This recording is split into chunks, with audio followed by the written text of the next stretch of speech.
I know that you weren't happy with the defense. No, you weren't happy with the defense the other day. You forced, I think, 29 turnovers, 18 steals, held them under 55. What did you think of the defense today? Yeah, I thought it was much improved. We still have a long way to go on some things, but much improved defensively tonight. Defensive intensity was really well. Came into a plan on this trip to start all 13 players. They've all now gotten an opportunity. We have a really good sample size of some of our roster players' strengths and weaknesses. And when this trip is over, obviously we'll come back late August and September and get right back to work, but we'll have a large sample size of examples to try to help each player get better individually, as well as help our team get better. But it was not an easy travel day. It was a typical NBA G League travel day. So it was really good for our guys to experience that. We went from one country to another country. Bags were not here. All of our balls were lost. Our backdrop for press conferences was lost. One of our players, they're still searching for his luggage. But we took the players and the coaching staff. We got on a bus. We left our luggage because it took an hour and a half to get it off the carousel. And so we basically got our luggage. We ate lunch, got our luggage, and got on a bus. So I was proud that nobody used that as an excuse at all. How early did you guys leave Barcelona? Like, how early did you leave your hotel? Yep, 7 a.m. breakfast, 7 a.m. wake up call, 7:30 breakfast, 8 o'clock on the bus. Flight took off at 10. Most of us had trouble checking in. Couldn't get boarding passes, couldn't get luggage tags.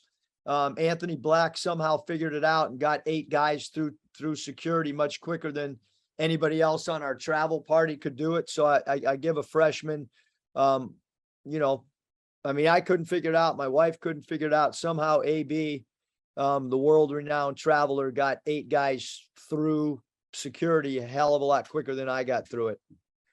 Well, that's good. And then, Trevin, you mentioned he only had 1 board the other day. I think he had 7 today. What'd you think of him hitting the boards? And I guess the message got through. On TB, you said? Yes, Trevin. Yeah, I thought, if you look at TB shooting percentage, I can't ever remember a guy shooting 5 of 5, 4 for 4, and whatever he did in the middle game. But he has incredible length, incredible athleticism. If we could just continue to let him know how many rebounds he has the potential for. He was counting them during the game. He would come out and ask Coach Ruda how many rebounds he had, which I'm cool with that. That's if that's what helps motivate a guy to get him. I'll hold the doggone board up and tell him every time he gets 1, 2, 3. Maybe we should put it on the big board in Bud Walton. Every time he gets a rebound, we put it on the big board if that can help motivate him get more. But he was phenomenal tonight again in a short amount of minutes. I think he played 15 minutes, but did a phenomenal job rebounding, running the floor, and finishing. Thanks. I'll turn it back to Fuller. Thanks, Eric. All right, Curtis. Coach, you got the corner 3 from Anthony Black to open the game, and he had the 3 dunks. How important is it for him to continue to progress as a scorer? We talk so much about his passing, and then just how would you assess his play overall? I thought Anthony was phenomenal. We had talked about some things defensively. I thought he played his best game defensively. Like, he had a block shot opposite our bench tonight, which is, he should be one of the best shot blocking guards in the entire country because he's got great length. He's got really great anticipation. He's got a high basketball IQ. We got to keep working on him getting lower because, there's just not many 6'8" players that have to guard 5'10" guys.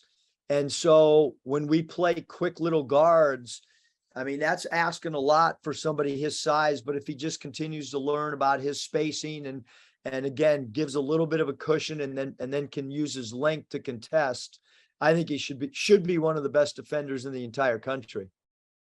And then what did you see from him, just from a scoring standpoint, and the importance of him in that regard? Yeah, we ran heat first play of the game. And he came off looking to catch and shoot. He got his feet set. We want him to be an aggressive scorer. I mean, obviously, you know, innately he worries or concerns himself a lot with being a ball distributor. But when there's not many guys that want to get in his way when he attacks the rim either. I mean, how many point guards in the country are lob candidates, both throwing it and catching it?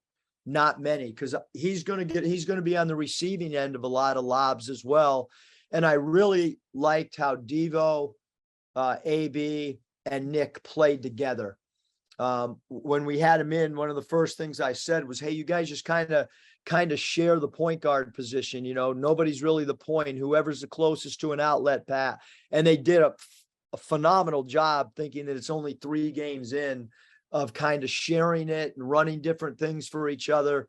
Really happy with how they, you know, executed together, 3 point guards on the floor at one time. All right, Scotty. Yeah, coaches, going back to the defense for a sec, I think you guys limited them to 9 points in that third quarter. And I think there was a 16-0 run in there too. Just what was your thoughts on that quarter when you created some separation?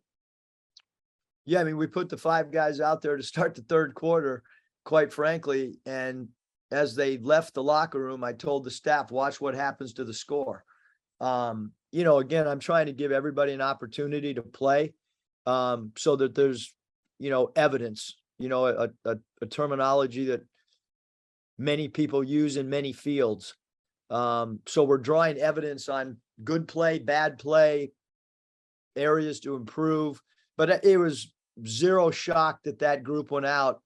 And then in the fourth quarter, disappointed, quite frankly, that our lead went from 28 or whatever to 15 fairly quickly. So, we got to get better, but no surprise that group. That's why that group was put out there in the third quarter was to slam the door as quick as we possibly could in the second half. And John Rothstein reported that Nick had 20 today. I was wondering if you could confirm that, and just kind of thoughts on Nick's game today. Yeah, I thought Nick, I mean, when he scores, you know, it makes it easier on everybody. But yeah, I can definitely. He had 20. Mike Kaywood is confirmation that Nick Smith had 20 tonight. That is true. He was 8 of 14, which I think that's 57.1%. What did you think of Nick? Like, what got him going today? Screenshot. I was just messing around. I know he had 20. All right, Bob, you got anything else? Yeah. Well, yeah. Eric, Scotty asked you what you thought got Nick going today. What you think got him going? I think that there was a lot of guys that were disappointed in their last game. I really do. And I think that we are a more focused team tonight and played with much more of a purpose maybe than the other night. There was areas we wanted to get better at, which we did. But that was a young team that we played tonight. And wow, how about look at that shirt. Is that a lifeguard shirt? That is a lifeguard shirt. Oh, I love it. I mean, I wanted to show you my pipes because I know you've been showing off your pipes. So I thought I wouldn't show off my pipes. I like that, Rand. Eric, I saw the t-shirt you guys were wearing. I guess that was you on a gondola. Was that sort of supposed to be a takeoff on Washington on the Delaware? I don't know what it is. Yeah. I guess I couldn't see the bottom part. What is that? Something you designed, or what the heck? What the heck is that? I didn't design it. Someone at Be Unlimited designed it. Okay. Well, I thought of Washington on the Delaware, like you on the. No, don't go that deep, Bob. Don't go that deep. Okay. It's a gondola. Yeah, and this. I mean, you guys are 3-0, but I heard this team you're getting ready to play. They beat Drexel or somebody. What are you expecting from this last game? Yeah, we knew that it was going to be our toughest game. They're in training camp. So obviously a professional team, older team. They'll be way more organized than anybody we've played up to this point.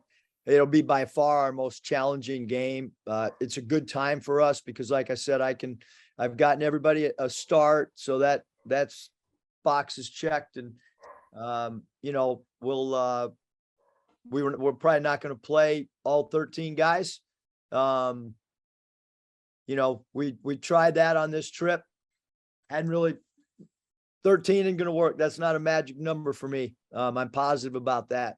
So when my mom sends me her notes and says shrink the rotation, mama knows she's right.